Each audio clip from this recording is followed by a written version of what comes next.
Hello, everyone. Welcome to another powerful conversation. Today, I'm joined by the wonderfully powerful Jovita Tam that I met through LinkedIn. And I had a chat with her and I was like, yes, we have to get you on the show. So, welcome, Jovita. I'm going to let you introduce yourself and tell everybody who you are and what you do. Great. Thanks, Claire, and thank you for having me today. A quick background about myself. I'm currently leading a global customer experience program at a firm called Kyndryl. My day-to-day involves, obviously building the program as well as managing a series of transformation. And I have a background in engineering, law, and finance, and I'm all about growth, sharing, and innovation. And thank you so much for having me here today. My pleasure. I mean, that's an incredible set of experience and skills that you have. Can you tell us a little bit about your journey to how you sort of ended up on that path? Sure. And I think it all starts with those three words, right? Growth, innovation, and sharing. And for me, I've realized from a young age that I really love learning and I'm very curious. And I always, look at things and try to kind of pull it apart, to dissect it, to figure out, okay, how can we do this better? How can we do this differently? And so that naturally just led me on a path of learning. And I realized very early on that, problems and innovations don't happen in a vacuum. So for me, it was very much a natural progression, kind of diving into these different disciplines and going, engineering gives me the understanding of how things work, usually from a more technical perspective. It also gave me a great way to think about things. Law, on the other hand, is very much the rules that we all live by in society. So I felt that that was supremely important. And finance, obviously, with my interest in business, it just became a natural addition as time went on. So it for me, it just felt completely natural, I would say. Yeah. So in that, I hear that there's a sort of an underlying natural curiosity that I guess you've always had and you were born with. Would that be right? Um, Yeah, I would definitely say that. For me, I've always been interested in the why, and that's particularly true in my own learning journey. Because growing up in Asia and growing up in Hong Kong, there was a time where it was very much like when I went to elementary school, like I finished grade six there before moving to Canada. But that education system at the time was very much filled with maybe teachers that were like, hey, this is the knowledge, this is the way things were done. And I've always been like, but why, right? Mm. Where's the edges? Like, why are we doing this? What's the implication? What's the assumption? Like, when does this concept, work best? And when is it outside of scope where it doesn't work very well? And so for me, it was just a natural journey. And I pretty much kept that thinking, when I'm working on my consulting engagements, I would speak with my clients to try and understand, okay, what's your thinking? How do we get here? Right. And, Mm. this thing is great and we're doing this. What's the objective that we're driving towards? And if and when that changes, what are some of the potential impact? And learning and seeking to understand that before, kind of offering a potential solution or a potential alternative perspective in many ways. So yeah, Mm. I would say that it has been an underlying theme that have come quite natural to me. Yeah.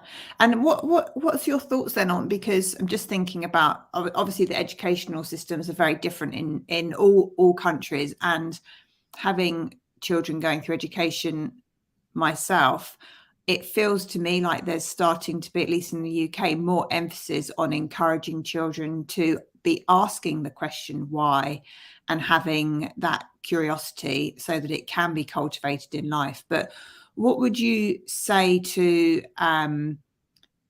what just some thoughts on systems where people aren't encouraged to be creative? How can we encourage people to keep asking that question and to have the confidence to ask it?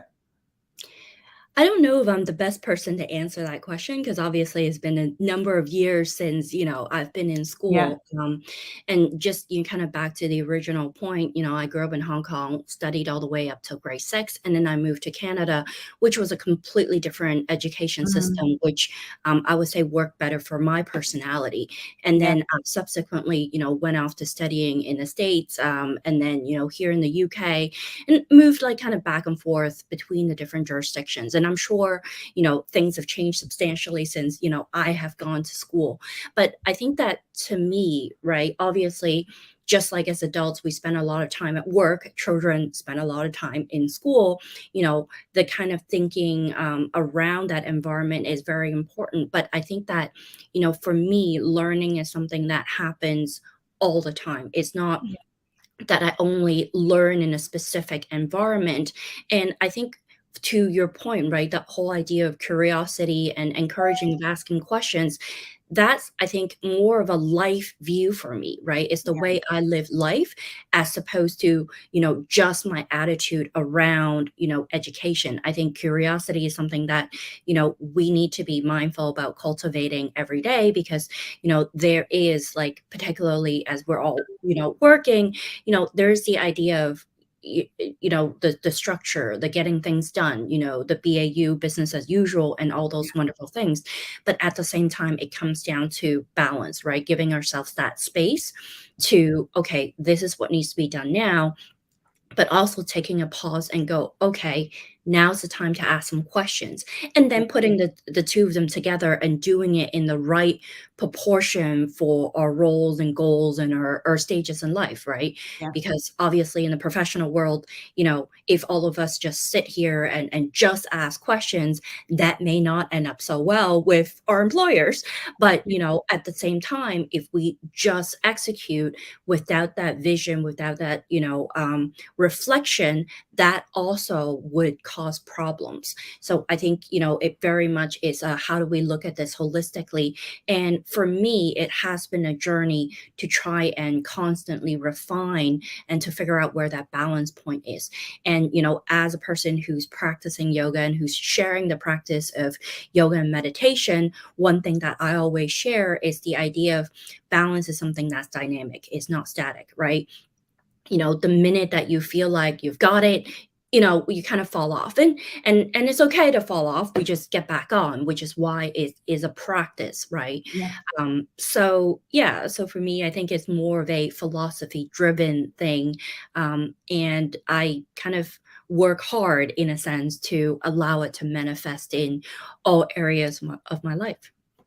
Yeah, I mean, I think that that's really, really inspirational because many people just they set themselves off on a career path and they feel that they can't divert from that path. But you're showing there that your curiosity is what's helped guide you because you haven't been confined in within boundaries. Your curiosity has made you go from one thing to the next, but and then all of that comes together to it's like connecting the dots, and from that you become even more creative because you're picking things up from all these different skills and places and cultures and everything.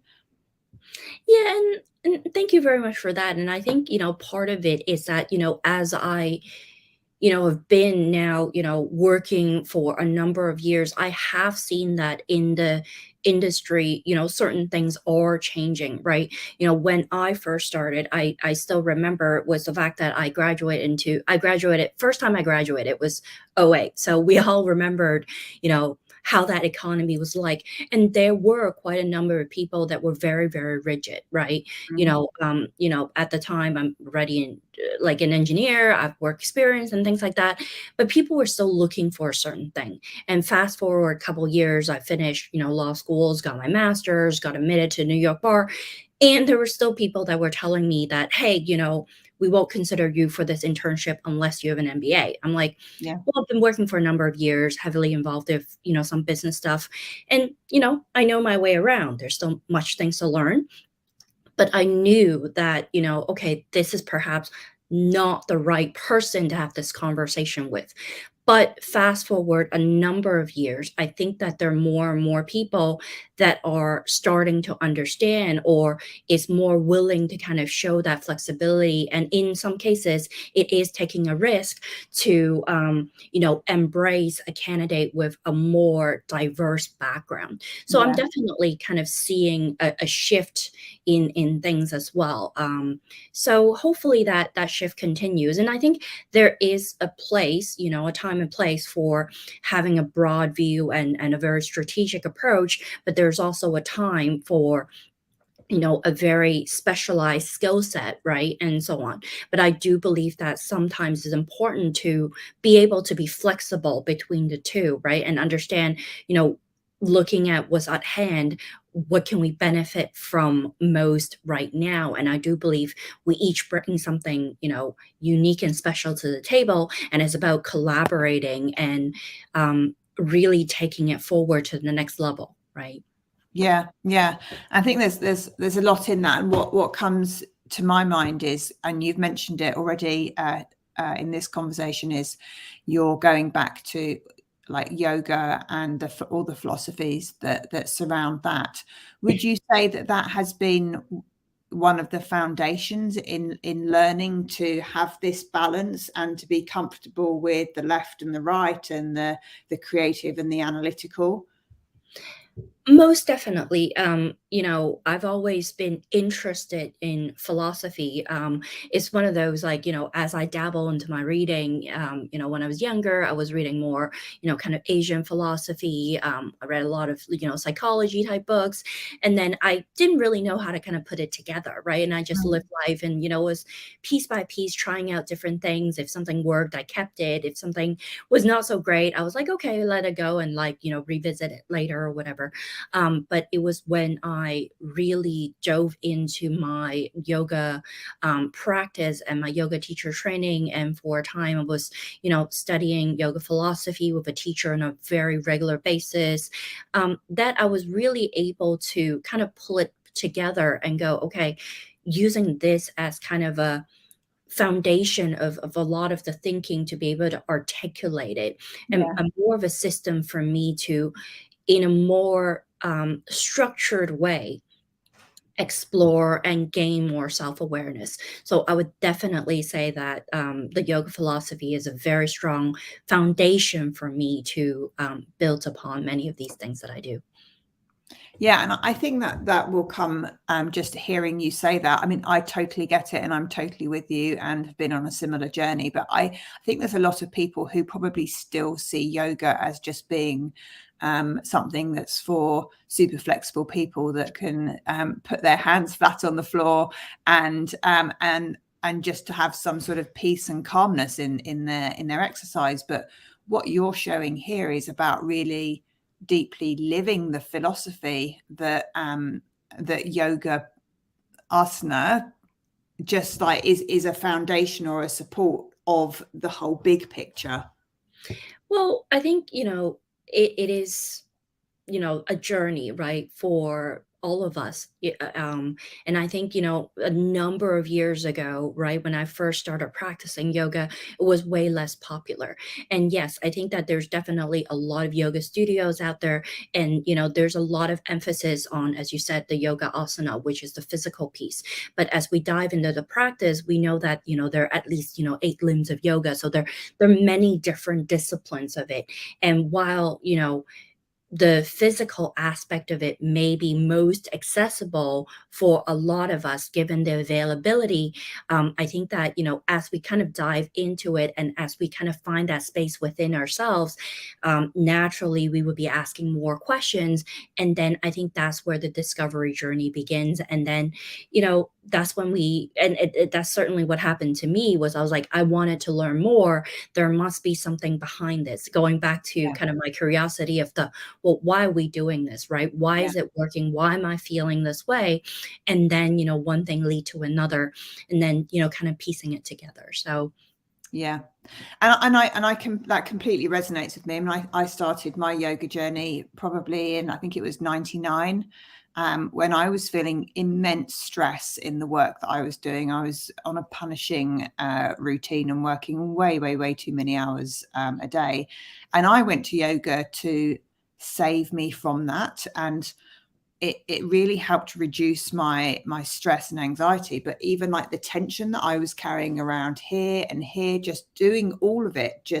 it just all sort of melted away from doing that practice. And I think my relationship with yoga and Eastern philosophies has kind of ebbed and flowed a little bit over the last couple of decades. But I mean, I don't know if you're aware that last year I did a 10-day Vipassana, and that got me completely back into connecting with my inner self and being aware of everything that's going on around. And it's just so beautiful when you understand it, and everything that comes with non-attachment, non-judgment, kindness, compassion. They're just amazing values to live by.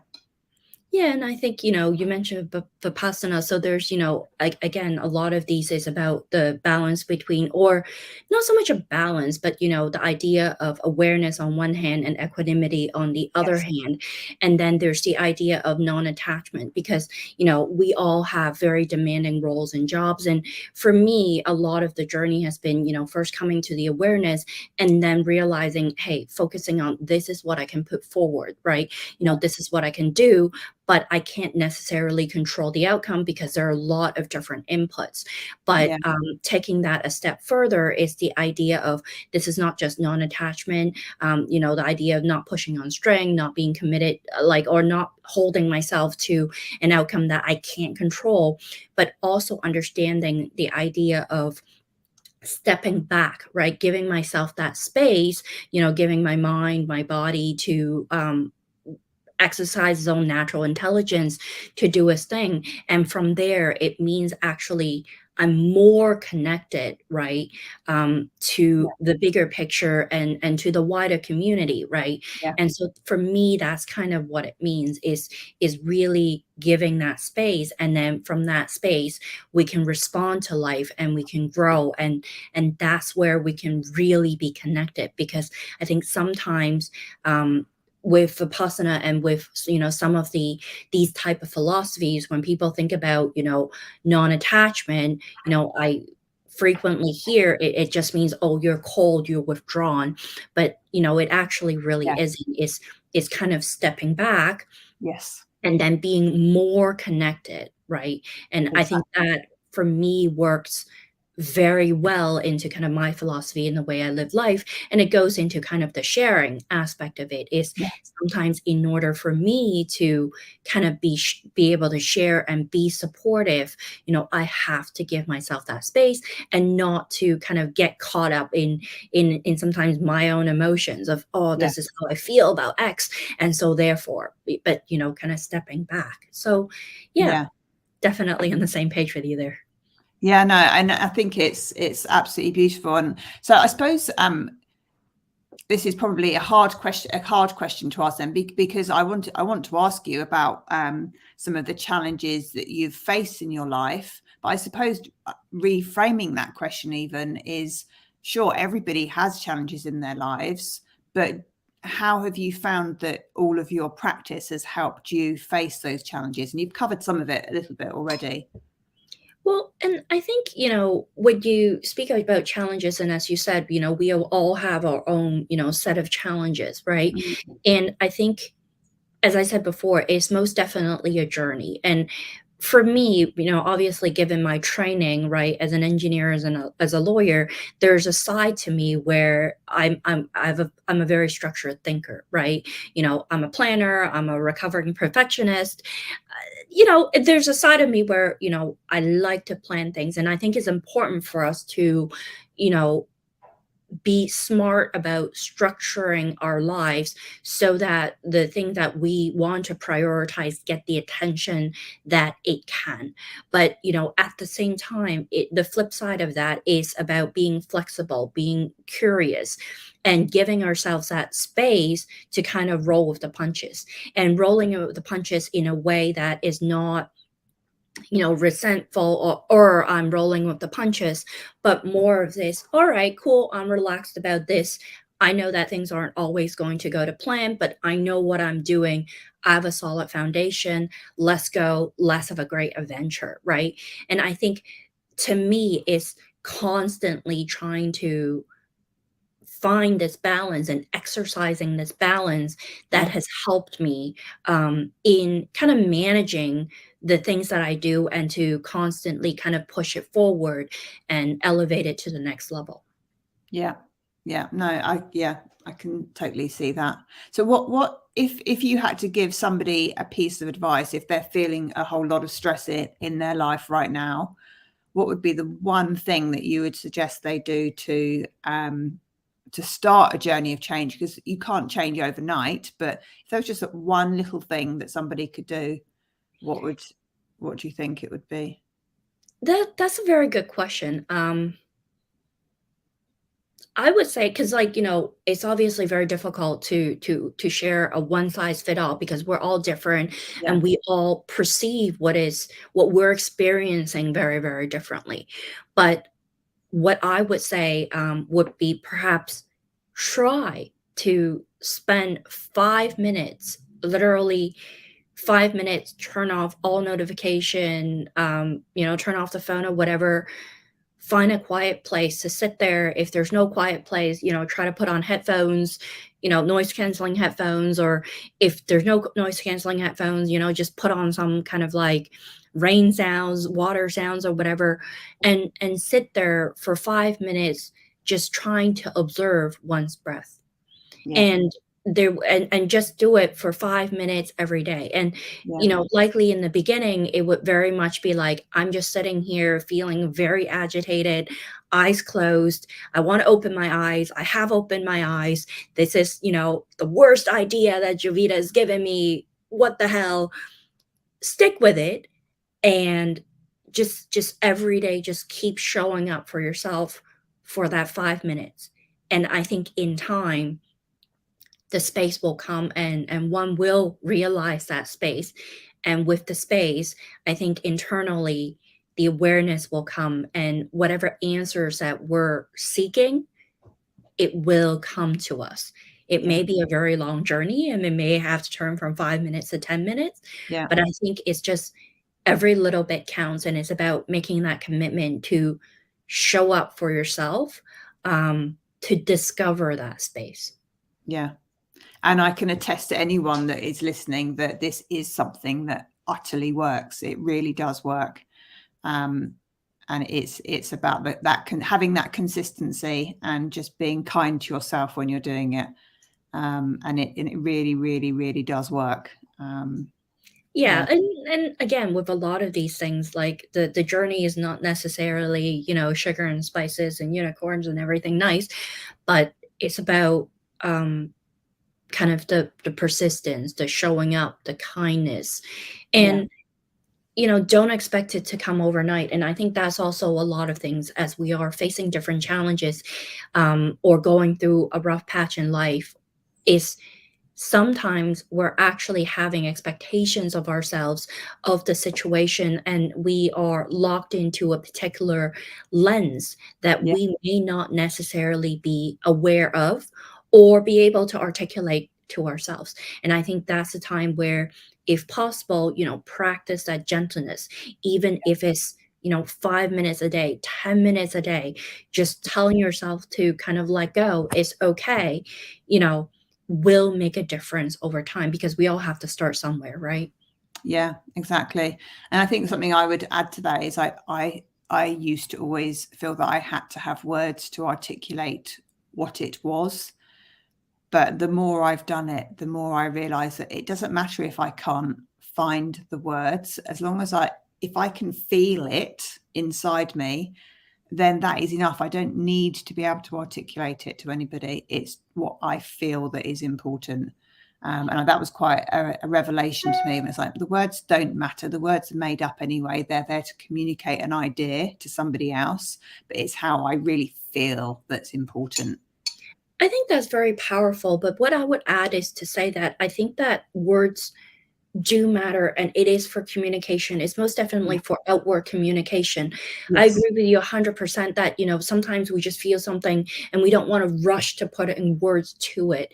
But I Yeah. think at the same time, we're also constantly communicating with ourselves in that, sometimes, it is nice to be able to apply those words and communicate with ourselves with it. And I do a lot of mentoring and coaching, anybody from kind of like beginning kind of a data professional beginning of their career to kind of executive coaching CEOs and things like that. And one of those things that I kind of advocate for in the beginning, at the very least, usually is, hey, do grab a piece of paper, do grab a journal and write down those words, how you feel, and just, Yeah. give yourself like 15 minutes. Don't let the pen leave the journal, and don't filter yourself. Just write things down. Now, Yeah. again, that doesn't mean that one is applying those words to, ourselves and our emotions, but sometimes it's nice to see, oh, wow, this is coming out on the page. Yeah. I'm not realizing it. Yeah. This is a thing. And it's also nice to be able to go back and go, okay, well, in this part of my life, this is how I felt, and these were the words I apply. Look at how far I've come. And Yeah. there's also the idea that where I believe life is cyclical, right? Yeah. If it's we're constantly being faced with similar lessons, right? We learn it, we move on, and then some things come back and some things don't. And being able to kind of revisit kind of your previous self through these journals, through these notes, and go, okay, well, that's the last time, that's how I approached it. Yeah. Well, I'm a different person now. The situation is different. The context is different, but these things are similar. Using that as an aid to help us continue to grow. So, Yeah. Yeah. And I completely agree. And don't get me wrong, it's not that I don't think that words aren't important, because what I find with my clients is many of them actually don't know which words to use even to articulate their emotions. So that's something that we do some work on as well, is all of the different nuanced words that you can use to describe an emotion, which is really fascinating as well to look at. yeah, and I would say definitely, try on different words, and if it doesn't feel right, you can always change it. Yeah. And perhaps like this is something that would work for, a small group of your audience. So personally, I know how to read, write, and speak Chinese. And then I can also, do most of my day, I do everything in English. But sometimes it's nice if you know multiple languages Yeah. to kind of switch between the different languages, Yeah. in a very free flowing kind of a thing, Yeah. because it may not be your primary language, right? What is giving you that word to Yeah. express that emotion right now, but, in Yeah. another language that you know. And it is about switching back and forth, and just like kind of exploring. So using all of the skills that we have, and kind of making it work. Yeah, no, I totally get you on that, because I speak French, and there's definitely times when there's a French word that comes to mind that is totally more appropriate for me, and that nails it much more than any other word for whatever reason. But yeah, that's really interesting. What bit of advice would you give your 16-year-old self? Um, I think that's a really good question. I would say that the first piece of advice I would give is, don't forget about the temporary nature of life. I think that, particularly my younger self, I was a little bit more rigid.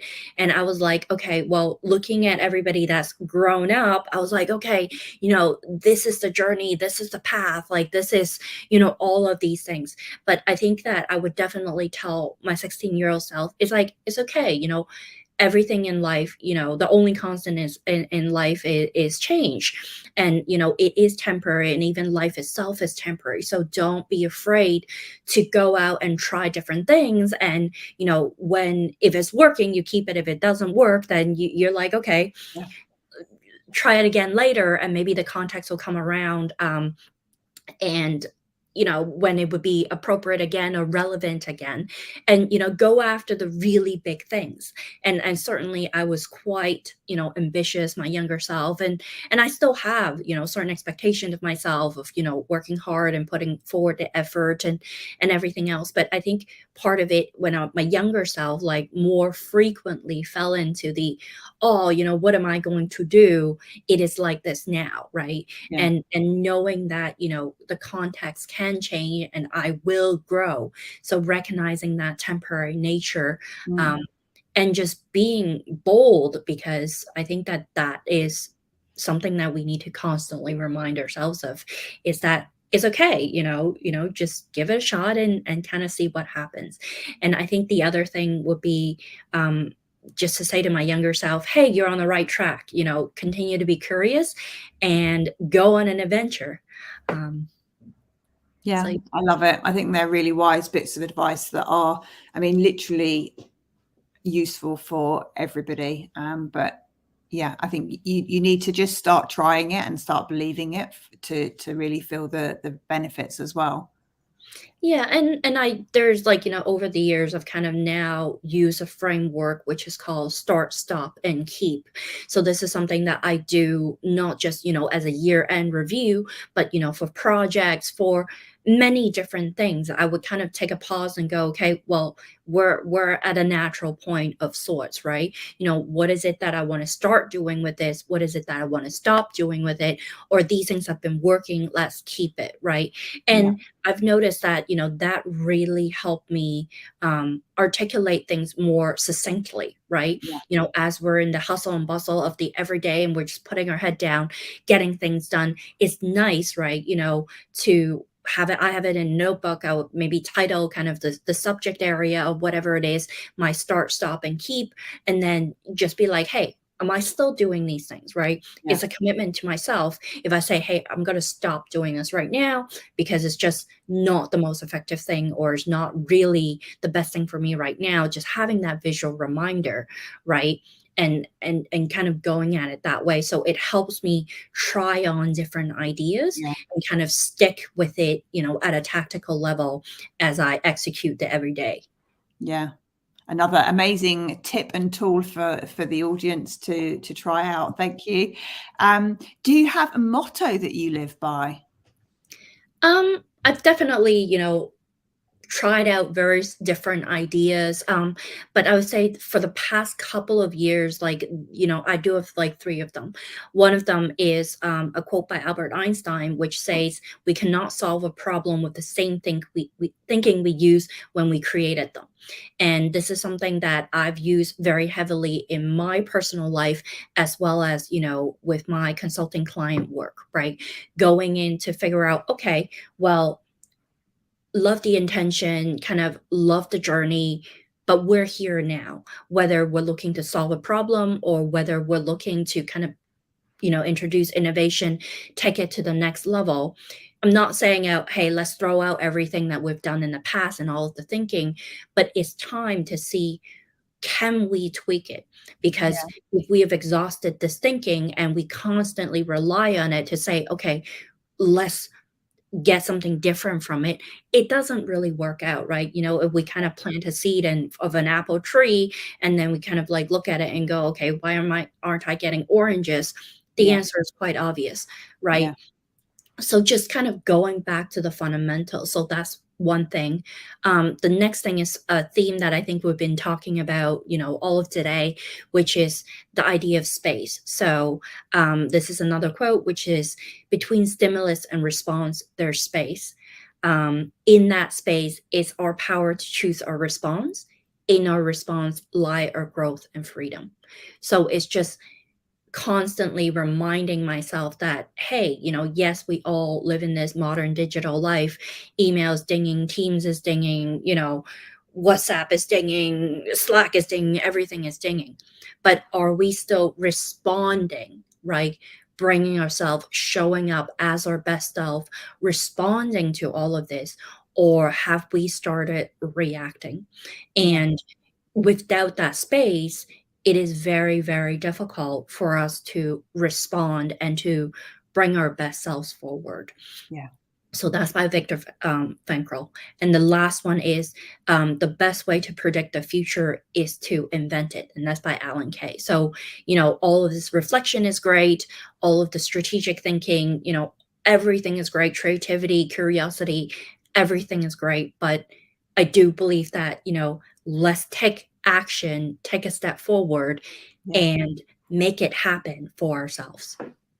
I love those three quotes, and I'm sure everybody else is going to love them as well. And I just had this visualization of the second one, the Viktor Frankl one. I was walking my dog in the local woods when I first heard that one, and it literally stopped me in my tracks and sort of choked me just listening to that quote. It was like completely visceral, the reaction I had to it. So yeah, they're all amazing quotes. So thank you so much for all of those. Thanks. And that's definitely a very, very powerful one.